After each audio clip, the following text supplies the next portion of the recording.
மயிலாடுதுறை மாவட்டம் முழுவதும் பரவலாக கனமழை பெய்து வரும் நிலையில் மழைநீர் மாவட்டத்தின் பிரதான வடிகால் ஆறுகளில் ஒன்றான உப்பனாறு வழியே சென்று தரங்கம்பாடி அருகே கடலில் கலந்து வருகிறது.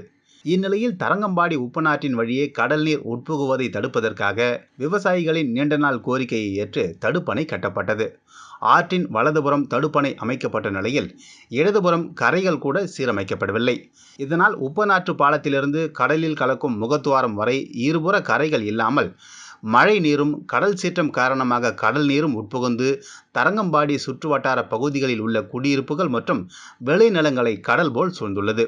குறிப்பாக விஜிடி நகர், விநாயகர் பாளையம், ஆரன்பாளையம், அந்தோனியார் கோயில் தெரு, மிஷன் தெரு, ராஜீவ்புரம் முதல் நண்டலரு வரையிலான 2 கிலோமீட்டர் தொலைவிற்கு சாலையின் இருபுறமும் கடல் நீர் முழுவதுமாக சூழ்ந்து விளைநிலங்களும் குடியிருப்புகளும் பாதிக்கப்பட்டுள்ளன.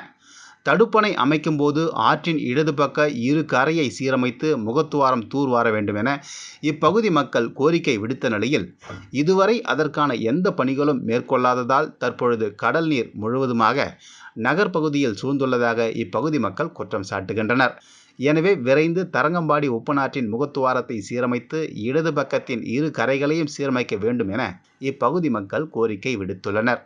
உங்கள் ராசியின் டிசம்பர் மாத பலன்களை மிக துல்லியமாக தெரிந்து கொள்ளலாம். மயிலாடுதுறை வளைகுடியில் வழங்குபவர் RK பானு.